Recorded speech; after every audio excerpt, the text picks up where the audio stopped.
ఎన్టీఆర్ జిల్లా కంచికర్ల మండలంలో ఉద్రిక్తత చోటు చేసుకుంది. ఇసుక ర్యాంప్లో మూకలు అర్ధరాత్రి రెచ్చిపోయాయి. అనుమతులు లేని చెవిటి కల్లు ఇసుక ర్యాంప్లో అక్రమంగా తరలిస్తున్న ఇసుక లారీలను గ్రామస్తులు అడ్డుకున్నారు.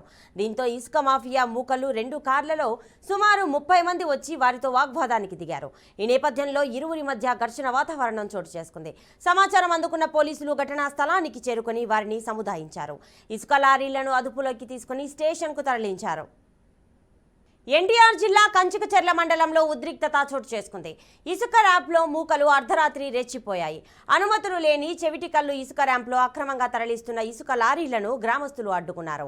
దీంతో ఇసుక మాఫియా మూకలు 2 కార్లలో సుమారు 30 మంది వచ్చి వారితో వాగ్వాదానికి దిగారు. ఈ నేపథ్యంలో ఇరువురి మధ్య ఘర్షణ వాతావరణం చోటు చేసుకుంది. ఇక సమాచారం అందుకున్న పోలీసులు ఘటనా స్థలానికి చేరుకుని వారిని సముదాయించారు. ఇసుక లారీలను అదుపులోకి తీసుకుని స్టేషన్కు తరలించారు. ఇక ఇదే అంశానికి సంబంధించి పూర్తి సమాచారం మా అమరావతి బ్యూరో చీఫ్ ఏడుకొండలు మరింత సమాచారాన్ని అందిస్తారు. ఏడుకొండలు చెప్పండి, ఎన్టీఆర్ జిల్లా కంచికచర్లలో అక్రమంగా తరలిస్తున్న ఇసుక లారీలను అయితే పట్టుకోవడం జరిగింది, డీటెయిల్స్ ఇవ్వండి. ప్రతిభ, ఆంధ్రప్రదేశ్ లో ఇసుక మాఫియా మరింత రెచ్చిపోతూ ఉంది. దీనికి ఉదాహరణ ఏదైతే అర్ధరాత్రి ఇటు ఎన్టీఆర్ జిల్లా కంచికచర్ల మండలం చెవిటికల్లు గ్రామంలో ఉన్నటువంటి ఇసుక రీచ్ నుంచి అక్రమంగా అర్ధరాత్రి ఇసుక తరలిస్తున్నటువంటి సమాచారం అందుకున్నటువంటి గ్రామస్తులంతా కూడా ఒక్కసారిగా వెళ్లి లారీలను అడ్డుకున్నారు. దీంతో అక్కడికి చేరుకున్నటువంటి పోలీసులతో పాటు మరొక 30 మంది రౌడీ మూకలు కూడా చేరుకున్నారు. అయితే ఇక్కడికి వచ్చినటువంటి గ్రామస్తులు ఏదైతే అనుమతి లేకుండా ఇసుక తోలుతున్నారు, అలాగే ఎన్జిటి నిబంధనలు కూడా తుంగలు తొక్కుతున్నారంటూ కూడా ఆరోపిస్తూ కూడా ఇక్కడ లారీలను అడ్డుకున్నటువంటి గ్రామస్తులను పక్కకు ఈడ్ చేసి కేవలం ఎవరైతే వచ్చారో 30 మంది ఈ యొక్క రౌడీ మూకలకు పోలీసులు సపోర్ట్ చేశారంటూ కూడా గ్రామస్తులు తీవ్ర స్థాయిలో మండిపడుతున్నారు. అన్యాయం జరిగిన చోట న్యాయం చేయవలసినటువంటి పోలీసులే అన్యాయంగా ప్రవర్తిస్తున్నారంటూ పోలీసుల పైన కూడా గ్రామస్తులు తిరగబడినటువంటి పరిస్థితి. అది ఎట్టకేలకు పోలీసులు ఏవైతే ఇసుకను తరలిస్తున్నటువంటి లారీలను పోలీస్ స్టేషన్ తరలించారు. కానీ 30 మందిని మాత్రం అరెస్ట్ చేయకుండా పంపించేయడం పట్ల తీవ్ర స్థాయిలో గ్రామస్తులు అయితే మండిపడుతున్నటువంటి పరిస్థితి.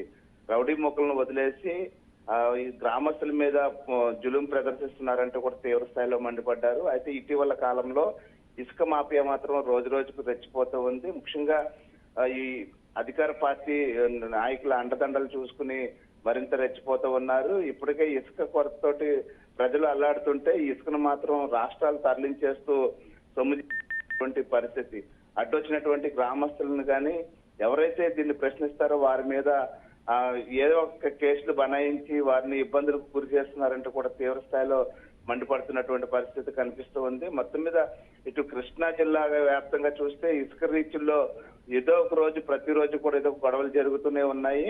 ముఖ్యంగా దీనికి కొంతమంది ఇసుక మాఫియా కొంతమంది రౌడీ మూకలను ఏర్పాటు చేసుకుని అడ్డొచ్చిన వాళ్ళని తొలగించేటువంటి ప్రయత్నాలు చేయడం.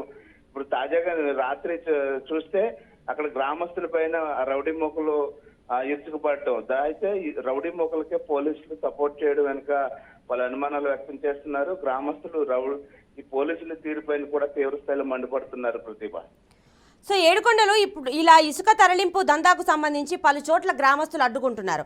అదేవిధంగా బీఆర్కే న్యూస్ కూడా ఇప్పటివరకు ప్రత్యేక కథనాలు టెలికాస్ట్ చేస్తున్నా కూడా అధికారులు ఎందుకు నిమ్మకు నీరెత్తినట్టు ఉండడం, సీరియస్గా యాక్షన్స్ తీసుకోకుండా ఉండడాన్ని ఎలా చూడొచ్చు? అంటే ప్రతిభ, ఇక్కడ ముఖ్యంగా 2 ప్రధాన అంశాలు. ఒకటి, అధికారులు మామూలు మత్తులు జోగుతున్నారు. 2, అధికార పార్టీ నాయకులు ఏది చెప్తే దానికి తందానంటూ తల ఊపడం. అయితే ముఖ్యంగా దీనికి సంబంధించినటువంటి అధికారులు ఎవరైతే ఉన్నారో మైనింగ్ శాఖకు సంబంధించినటువంటి అధికారులు కానీ ఎవరో కూడా ఇటువైపు కన్నెత్తి చూడటం లేదు. పోలీసులు ఎవరైనా అడ్డొస్తే వారిని పోలీసులే స్వయంగా పక్కకు లాగేస్తున్నటువంటి పరిస్థితి కనిపిస్తూ ఉంది. పోలీసుల అండదండలతోనే యథేచ్ఛగా ఈ యొక్క ఇసుక మాఫియా అయితే రెచ్చిపోతూ ఉంది. ముఖ్యంగా నేషనల్ గ్రీన్ ట్రిబ్యునల్ ఇప్పటికే ఏదైతే అంచనాలు మించి ఆ ఇసుకను తవ్వేశారని దానివల్ల పర్యావరణానికి పెనుముప్పు ఏర్పడుతుందంటూ కూడా చెప్పినప్పటికీ కూడా ఎక్కడా కూడా ఎక్కడా కూడా వీళ్ళు ఖాతరు చేయట్లేదు. మొత్తం అంతా కూడా అనధికార అనుమతులతోటి విచ్చలవిడిగా తవ్వేస్తూ ఉన్నారు. దీనికి అంతటికీ కారణం ప్రధానంగా ఉన్నతాధికారులు ఎవరైతే ఉన్నారో ఈ మైనింగ్ శాఖకు సంబంధించిన ఉన్నతాధికారులు కళ్ళకి గంతలు కట్టు కూర్చోవడం, తద్వారా ఇప్పుడున్నటువంటి రాజకీయ నాయకులు ఎవరైతే ఉన్నారో వారు ఇష్టారాజ్యంగా తవ్వేయమని అనుమతులు ఇవ్వడం, అనధికార అనుమతులు ఇవ్వడం వల్లనే ఈ పరిస్థితి నెలకొంటుందని ఖచ్చితంగా చెప్పవచ్చు ప్రతిభ. ఏడుకొండలో మరి ఎన్నికలు సమీపిస్తున్న తరుణంలో ఒక పక్క ప్రతిపక్ష విపక్ష నేతలు అధికార పక్ష వైఖరి మీద ఆరోపణలు చేస్తూ ఇసుక దందాలు రెచ్చిపోతున్నారు అని చెప్తున్నా కూడా అధికార పక్షం దీనికి స్తంభంగా ఉండడాన్ని ఎలా చూడొచ్చు? అంటే కేవలం ఇప్పుడు అధికార పార్టీకి కావాల్సింది ఏంటంటే, ఇప్పుడు కావాల్సింది అంతా డబ్బు మాత్రమే. ఈ డబ్బు ఏ విధంగా వస్తుంది, ఏ రూపేణ వస్తుంది అంటే ఖచ్చితంగా అది భూమాత ఇచ్చేటువంటి ఇసుక రూపంలో వస్తుంది అనేది మాత్రం ఖచ్చితంగా నమ్ముతున్నారు.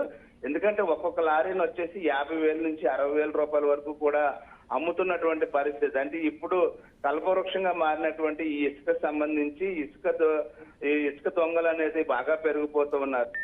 ఇసుక ద్వారానే ఈ రోజు రాబోయేటువంటి ఎన్నికల్లో చక్రం తిప్పడానికి ఈ యొక్క డబ్బులు ఉపయోగపడతాయి అనేది ప్రధానంగా ఈ నాయకులు యోచిస్తున్నటువంటి పరిస్థితి. ఇసుక మీదే ఇప్పటి వరకు రాష్ట్రంలో చాలా మంది నాయకులు బలమైనటువంటి నాయకులుగా, ఆర్థిక బలమైనటువంటి నాయకులుగా తయారయ్యారంటే దీనికి ప్రధానంగా ఇసుక ఒకటే అక్రమ మార్గంలో అత్యంత తొందరగా వాళ్ళు ధనికులు అవడానికి ఇది ఒక ప్రధాన మూలమైపోయింది. కాబట్టి అందరూ కూడా ఈ ఇసుక మీదే దృష్టి పెడుతున్నారు. ముఖ్యంగా వైసీపీ నాయకులు కొంతమంది ఇసుకను తప్ప మరొక వ్యాపారమే లేదన్నట్లుగా ఈ ఇసుక మట్టి అక్రమ మైనింగ్ అనేది దారుణంగా కొనసాగిస్తున్నటువంటి పరిస్థితి. ఏడుకొండలో మరి ఎన్నికల ముందు డబ్బు కోసమే ఈ దందా కొనసాగితే మరి ఎన్నికల్లో వైసీపీకి దెబ్బపడే అవకాశం ఎంతవరకు ఉంది? ఖచ్చితంగా అంటే రాబోయే ఎన్నికల్లో ప్రజలు ఓటు ద్వారానే సమాధానం చెప్పడానికి సిద్ధంగా ఉన్నారు.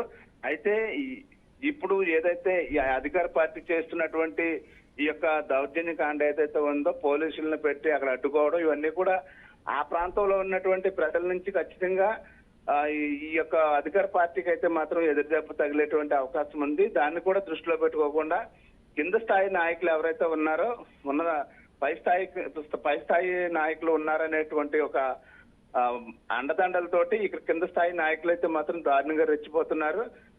స్థానికంగా ఉన్నటువంటి ప్రజలను ఇబ్బందులకు గురి చేస్తూ, వారిని భయభ్రాంతులకు గురి చేస్తూ ఇసుక మాఫియా అనేది రోజు రోజుకు రెచ్చిపోతూ ఉంది. అయితే దీనికి అడ్డుకట్ట వేయవలసినటువంటి అధికారులు మాత్రం నిమ్మకు నీరెత్తినట్టు వ్యవహరించడం, ఇదంతా కూడా రాబోయే రోజుల్లో మరింత విశ్వ సంస్కృతిగా ఇది పరిగణిస్తుందని మాత్రం ఖచ్చితంగా చెప్పవచ్చు ప్రతిభ. Right Yedukondalu, thanks for the details.